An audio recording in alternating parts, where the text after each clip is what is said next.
मैं लाहौर अम्मी की सहेली के घर रहता था।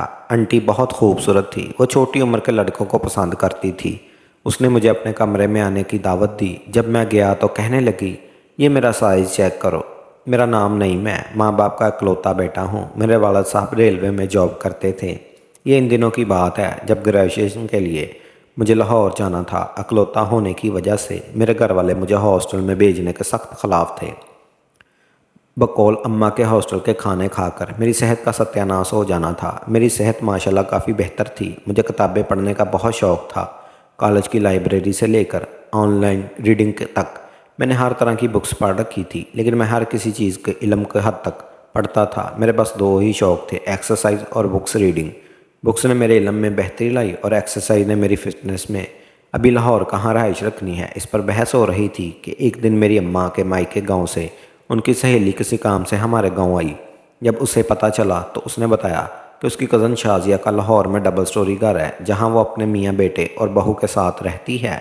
उसका मियाँ ट्रक ड्राइवर है और लाहौर से कराची, कोयटा, पेशावर तक लंबे फेरे लगाता है और अब तो घर नहीं आता। और वो अकेली ख़वातीन अकेले रहने से भी परेशान है कि ज़माना ख़राब है और किरायादारों से भी डरती हैं कि जाने कौन कैसा हो।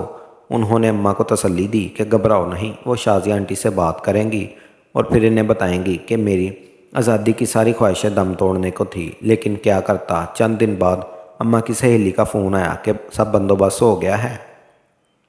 इनकी कज़न जो अम्मा को भी जानती थी बहुत खुश हुई कि घर का बच्चा मिल गया, असरार रहेगा। और यूं एक दिन मैं अपने अब्बा के साथ लाहौर रवाना हो गया। मेरे साथ माँ की बहुत सी दुआएं और बहुत सी पंजीरियाँ भी हमरा थी। अब्बा मुझे लाहौर छोड़ने आए। शादरा में उनका घर था। हम सुबह 11 बजे पहुँचे। आंटी शाजिया ने बहुत खुशी से हमारा इस्तकबाल किया और मुझे साथ लगाकर बोली, बहुत चंगा हुआ तुम यहाँ आ गए। और वह जाने क्या सोचकर मुझे साथ लगा रही थी। मुझे अपना पता है कि वो मुझे अजीब सा एहसास हुआ। दोपहर के खाने के बाद अब्बा वापस चल दिए। तब तक आंटी शाजिया से ही बातें होती रही। उनकी बहू किसी सहेली की शादी की शॉपिंग के लिए उसके साथ गई थी। अब्बा के जाने के बाद आंटी ने कहा, आओ तुम्हारा कमरा दिखाऊं। 2 मंजिला घर था जिसकी ऊपरी मंजिल पर 2 कमरे, एक हाल और एक किचन बाथ था। मैंने शुक्र किया कि प्राइवेसी है। मैंने कहा, मैं ऊपर वाली मंजिल पर रहाइश रखूँगा। उन्होंने कहा, जैसे तुम्हारी मर्ज़ी, बेशक ऊपर सो जाना, लेकिन रहना नीचे भी। हम अकेले रह रहकर बोर होती हैं। मैंने नोट किया कि आंटी शाजिया घरेलू दुपट्टे में इतनी बड़ी नहीं लगती थी जितना मैंने सोचा था। थोड़ी सी मोटो, 40 साल की, इससे आसपास ही लगती थी। शाम के वक्त मैं ऊपर अपना सामान सेट कर रहा था। हाल को एक्सरसाइज के सामान से सजाया, एक कमरे को स्टडी रूम और अपने नावल को सजाया और छुपाया। तभी बाहर दरवाजे पर किसी ने बेल दी। घर का इकलौता मर्द होने की वजह से मेरा फ़र्ज़ बनता था कि देखूं बाहर कौन है। मैंने मुंडी बाहर से नीचे झांका। जैसे ही मैंने देखा, कोई लड़की झुकी दरवाजे के पास सामान रख रही थी। दूसरी लड़की टैक्सी में बैठी उसके दरवाजे खुलने का और अंदर जाने का इंतज़ार कर रही थी। मैंने अंदाज़ा लगाया कि यह आंटी ही बहू है। आंटी ने दरवाज़ा खोला और वो अंदर गई। कुछ देर के बाद मुझे आंटी ने नीचे से आवाज़ दी और मैं नीचे चला गया। सामने बरामदे में आंटी पलंग पर नीम दराज लेटी हुई थी, चादर बस नाम की ली हुई थी। मुझे देखकर उन्होंने खिसक जगह बनाई और कहा, इधर बैठ जाओ बच्चे। और मैं उनकी साइड पर सुकड़ कर बैठ गया। सामने कुर्सी पर वही लड़की बैठी थी। सामने दुपट्टा लटका हुआ था जो कोशिश के बावजूद भी छुपाने में नाकाम हो रहा था। वो लड़की आंटी को शॉपिंग दिखा रही थी। आंटी ने मुझे मुखातब किया, ये अम्बरीन है, मेरी बहू तुम्हारी भाभी। और अम्बरीन, ये नईम है, बताया था ना मैंने तुम्हें। भाभी ने मेरी तरफ देखा और स्माइल दी, साथ ही हाथ बढ़ा दिया। मैं थोड़ा सा झिझका और फिर हाथ बढ़ा दिया।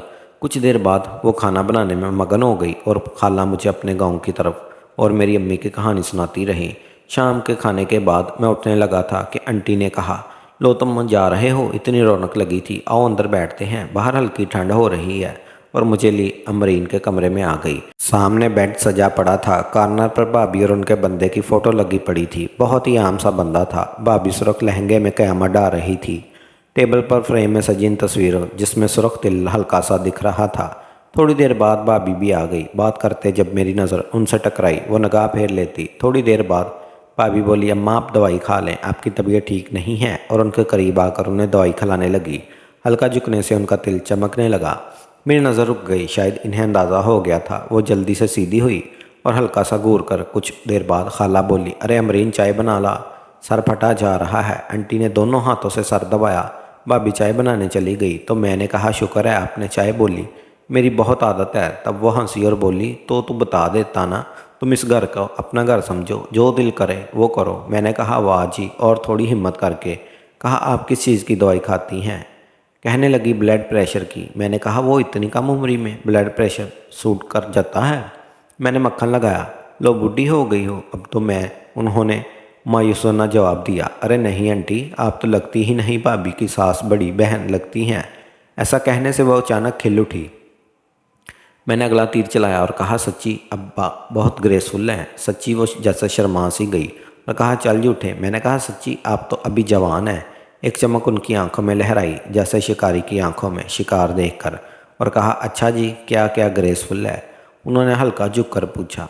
मैं भी बताने लगा था कि भाभी के कदमों की आहट से वो सीधी हुई और ज़रा अलग होकर बैठ गई।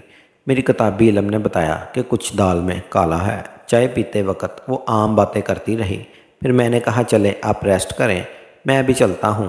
तब वो भी उठी और कहने लगी मैं भी चलती हूँ अपने कमरे में, ये तो अंबर का कमरा है, और मेरे साथ ही चल दी। और भाभी भी अलमारी खोले सारी शॉपिंग अंदर रखने में बिजी हो गई। बाहर निकलकर मैं जैतून की तरफ जाने लगा। उनकी आवाज़ आई, बहुत बेमरवत हो भाई। ये भी नहीं कहा आंटी आपको कमरे तक छोड़ आऊँ, तबीयत ख़राब है मेरी।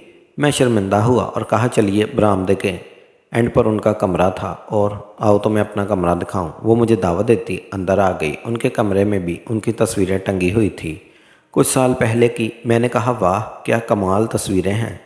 तब वो मुड़ी और कहा याद आया, अब बताओ क्या ग्रेसफुल नज़र आया मुझ में? मैं थोड़ा सा झुक और कहा मुकम्मल ग्रेसफुल हैं। लो ये क्या बात? उन्होंने हल्का सा आबरू खम किया, शर्माया। तुम तौबा कितनी शाही हो। उन्होंने मेरे रुखसार को छुआ। उनका लमस आतशी था। मैंने थूक निकाला और कहा तो बता दूं। मेरे अंदर हिम्मत जागी। मेरा किताबी इल्म मुझे अलार्म दे रहा था। आप गुस्सा कर गई तो? लो अपनी तारीफ पर कौन गुस्सा करता है? उन्होंने मुझे बढ़ावा दिया। मैंने हिम्मत करके कहा आपका फिगर बहुत कमाल का है। वो एक लम्हे को चुप सी हो गई, जैसे इतनी तेज़ी की उम्मीद ना हो। उम्मीद मुझे कहाँ तक थी, बस बोल दिया तो बोल दिया। अगले लम्हे उनके गाल गुलाबी सफ़ेद, गोल चेहरा सुर्ख अनार सा हो गया और उनकी आंखों में फिर वही चमक लहराई। वो बोले बदतमीज़। मैंने जानबूझकर मुंह बनाया और कहा देखा डांट दिया ना। अरे कब डांटा? वो मेरे पास आई और कहा ये लाड से कहा है। मैंने हिम्मत पकड़ी और कहा लाड से एक बात मैं भी पूछूं? उन्होंने शायद अंदाज़ा हो गया था कि क्या बात। उनकी आवाज़ लर्जी। मैंने कहा इस ग्रेसफुल चीज़ का साइज़ क्या है? मैंने आखिरी हद तक हिम्मत जमा करके आर पार सवाल पूछ लिया। वो चुप हो गई। मुझे लगा कुछ गलत हो गया। मैं सर झुकाए बाहर निकलने लगा। दरवाज़ा खोलकर मैं 2 कदम बाहर ही निकला था कि उनकी आवाज़ आई, बुद्धू लड़के। मैंने पीछे देखा। वो दरवाजे के बिल्कुल पास खड़ी थी और उन्होंने कहा 40। साथ ही वो शर्मा कर दरवाज़ा बंद कर लिया। मेरा दिल धड़क उठा और दिल में नारा गूंजा, और अपने कमरे में आकर उसी बारे में सोचता रहा। मुझे लगने लगा था कि आंटी बच्चेबाज है और मेरे साथ जैसा बच्चा जो काफ़ी कलीन भी है, घर में भी बेहतरीन शिकार था। अभी मैं इन सोचों में था, अचानक कमरे में किसी की बेल की आवाज़ सुनाई दी और मैंने इधर उधर देखा तो साइड टेबल पर फ़ोन बज रहा था। मैंने कुछ देर इंतज़ार किया। मैं गांव का बंदा था, सोचा किसी का घर है, जाने किसका फ़ोन हो। कुछ देर के बाद फ़ोन बंद हो गया। इन्हीं ख्यालों में गुम था कि सीढ़ियों पर से आवाज़ आई। मैं चौंक कर बोला जी। ये भाभी थी, कंबल ले लो। सीढ़ियों पर आकर वो वहीं से बोली। मैं वैसे ही कमरे से बाहर निकला। वो सीढ़ियों पर 2 कदम नीचे खड़ी थी। जाग रहे हो तो अंदर क्यों नहीं उठाया? लाइट जलती देखकर आवाज़ दी। कंबल रखना भूल गई थी। रात को ठंड हो जाती है। उफ, मैं समझा फ़ोन है।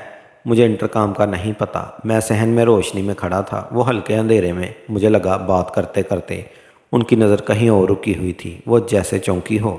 जल्दी से नज़र घुमाकर उन्होंने ब्लैंकेट दिया और कहा बेल देती हूँ, फ़ोन सुन लेना। मैं कंबल ही अंदर आया तो मेरी नज़र सामने ड्रेसिंग टेबल के शीशे पर पड़ी, तो मैंने सोचा इसलिए भाभी चौंकी होगी। इतने में बेल फिर बची। दूसरी तरफ भाभी थी। उन्होंने मुझे इंटरकॉम का बताया और कहा कोई भी अचानक काम हो तो इंटरकॉम यूज़ कर लेना, इसका दूसरा सेट मेरे कमरे में ही है। मेरे अंदर जैसा ढोल से बजे। मैंने कहा शुक्र है और कहा ज़रूर। तब उन्होंने 2-4 बातों के बाद कॉल काट दी। अगली सुबह मेरी आंख देर से खुली। 11 होने वाले थे तो जिस्म एक्सरसाइज के लिए टूट रहा था। देर से ही सही, लेकिन कुछ वक्त पर टांगे जमा कर डांट शुरू कर दी। साथ ही मेरा जहन आंटी और भाभी के बारे में सोच रहा था। वार्म अप के बाद मैंने शर्ट उतारी और प्रैक्टिस करने लगा, कानों में हैंड फ्री लगाकर तेज़ धुन पर एक्सरसाइज। अचानक मुझे किसी ने छुआ। मैं चौंक कर पलटा तो वो भाभी थी। कब से आवाज़ दे रही हूँ आंटी, और तुम यहाँ पहलवान बन रहे हो? उन्होंने गड़बड़ा कर कहा। हम बिल्कुल साथ लगे थे। जल्दी से आओ, आंटी नाश्ते पर वेट कर रही हैं।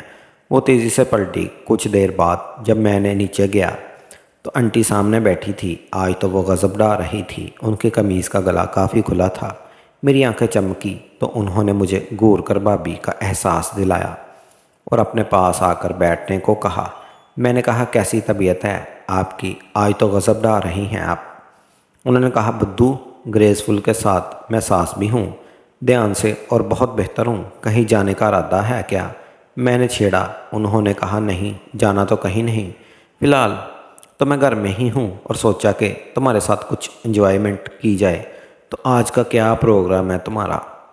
उन्होंने मुझसे मेरे प्रोग्राम के बारे में पूछा, जिसे सुनकर मेरे दिमाग में वाकई ही ये अजीब अजीब से ख्यालात आने लगे कि वाकई ही दाल में कुछ काला है। तो मैंने सोचा कि जल्दी से शिफ्टिंग कहीं और करने का सोचता हूँ, इससे पहले कि यहाँ पर कोई और ही काम शुरू हो जाए, क्योंकि मुझे शुरू से ही अच्छी फीलिंग नहीं आ रही थी। और मैंने जो डबल मीनिंग गुफ्तगू की थी उसका मकसद सिर्फ़ और सिर्फ ये था कि मैं अगले बंदे को अच्छी तरह से जांच लूँ कि क्या वाकई ही वो भी इसी तरह की बातें सोच रहा है जो मेरे दिमाग में आ रही हैं। और बात 100% सच साबित हुई। इसी वजह से मैंने शुरू दिन से ही इनको जज करना शुरू कर दिया था। और फिर मैंने अपनी प्लानिंग की कि जल्द अज जल्द मुझे अपनी रहाइश का बंदोबस्त कहीं और करना होगा, और जितना जल्दी मुमकिन हो सके उतनी जल्दी, इससे पहले कि कुछ गलत काम शुरू हो जाए। तो मैंने अपना प्रोग्राम पूरा दिमाग में सेट कर लिया था कि अब मुझे कोई और रहाइश ढूंढनी ही पड़ेगी।